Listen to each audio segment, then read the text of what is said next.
after yesterday or the day before when JD Vance and Pete Hegseth and Stephen Miller ran up in Washington D.C. and started screaming. Donald Trump decided to go and do the same thing himself. POTUS Patrol, like Paw Patrol. That's the focus of tonight's angle. Well, Donald Trump hit the streets to see for himself what law enforcement is up against in his temporary hometown, our nation's capital. So he wanted to witness and observe how things are going 2 weeks after he ordered federal law enforcement to help secure the city. Hello. It's a healthy, attractive-looking group of people. POTUS Patrol.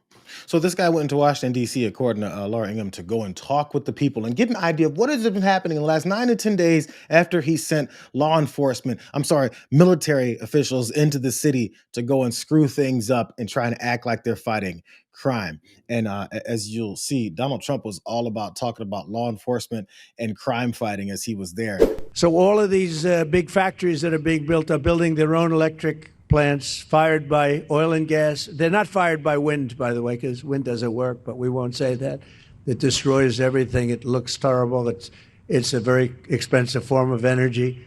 And we're not doing wind. We're going back to fossil fuel. I hope not too many of you people are going to be upset, but we have to go back to what works. We can't be foolish. They promise. He's there to talk about law enforcement and taking over the city with his military state, except for the time that he's talking about fossil fuels and no longer doing any green energy. Eventually, maybe eventually he'll get to the law enforcement part and how he's taken over the city. We'll see. In D.C., one of the things we're going to be redoing is your parks. I'm very good at grass because I have a lot of golf courses all over the place. I know more about grass than any human being, I think, anywhere in the world.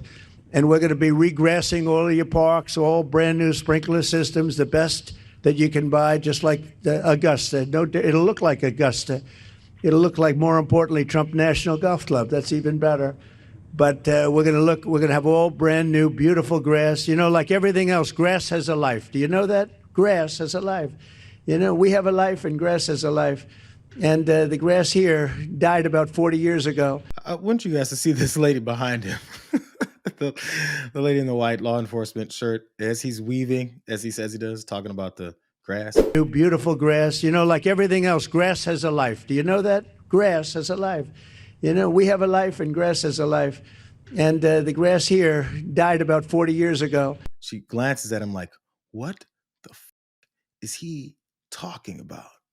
What is he rambling on about? Why is he here? How long do I have to stand here? No one actually likes this guy. They're just afraid of him.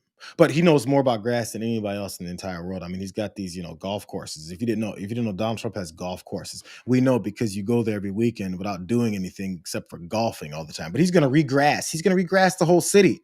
It's going to be regrassed. Eventually, he did finally get to the whole thing and the reasons why he's there. And it was based purely in propaganda. I've never received so many phone calls thanking me for what we've done in Washington, D.C., from people that haven't gone to a restaurant literally in 4 years. And they said, you know, what you've done it's unprecedented, because what they said, it was just unsafe. We couldn't do it. We'd go out and you'd see the stories, you'd read the stories, you'd see all of the things that are happening. And they said, we couldn't stand it, sir. And now I take my wife and my kids to dinner. One of them said he's gone out 4 nights in a row, and he hadn't gone out for 4 years. So it's a great tribute to you. And when I look at you people, I understand why, because there's no games, right? We're not playing games. We're going to make it safe. He knows that everyone's hearing him lie about this constantly all week, right? It's the same lines. It's been 4 years since people went out to Washington, D.C., and then now the restaurants are booming. Did you know that people didn't go out for 4 years, and now they're going out 4 days in a row because the number 4 is in his head now?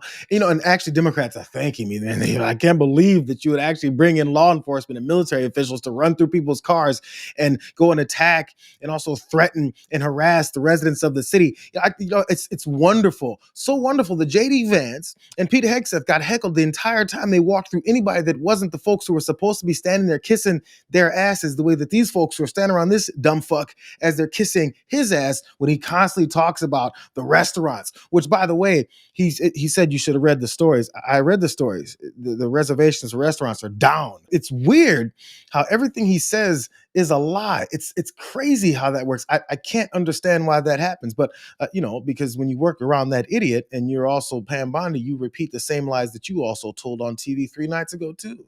Sean, you only hear from the minority who are out there screaming and yelling that they don't want this. But the people of D.C. are actually thanking our officers, all of our federal, state, and local officers, when they're out there all night long fighting to keep America safe. And I think it's crystal clear because the homicide rate has been none this last week. One other piece of news that I remember reading, it's odd, and instead of listening to fascists, those rates and those numbers of arrests that they've given were, first of all, they were fewer than they had been last year. And also there's absolutely no record of it. They called it a black hole from the records of arrests of who it is they're arresting for what, when, where, why, and how. It doesn't matter what they've done when they've taken over law enforcement in the city. It's turned into this circus, where they just say what they say is happening, and there's no proof of it. There's no record of it. There's no one that has any idea of what it is that's actually going down.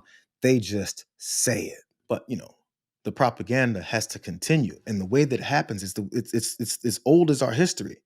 Anybody that you want to have be dehumanized so that you can do whatever you want to them and hope that society will accept it is to call them criminals. It's a constant drumbeat. Criminal, criminal, black folks, minorities, immigrants, brown folks, criminal, criminal, criminal. It's constant. Here's Don Jr. doing his part.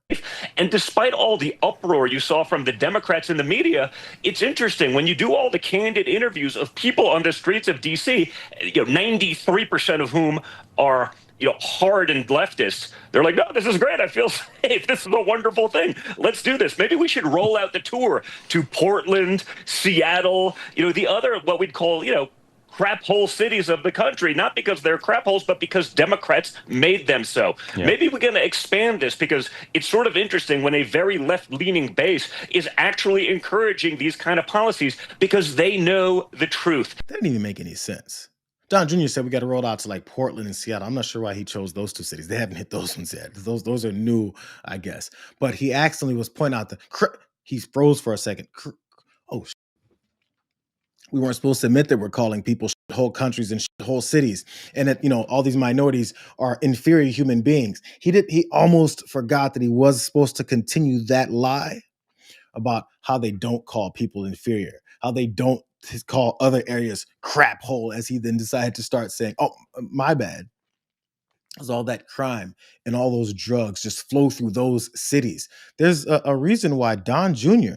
may know which cities have drugs flowing through them, because, allegedly, Don Jr. has an issue with those same, drugs. That I always used to say when I was with them or when they were leaving a room, I would drive them crazy.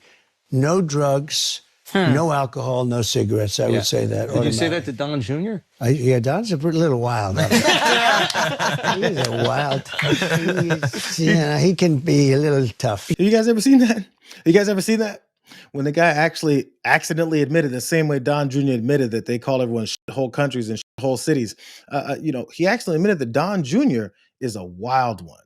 He definitely didn't say, no, Don Jr. doesn't do drugs. Not at all. Don Jr. is a wild one.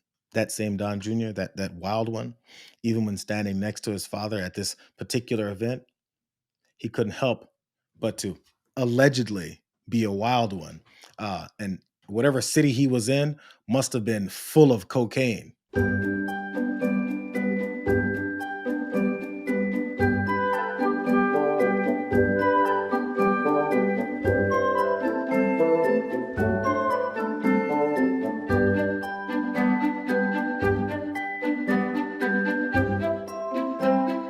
I'm just saying. I'm just saying. Maybe there should be some more programs available for these, drugged out folks that are on the streets, or maybe the ones that are, rich.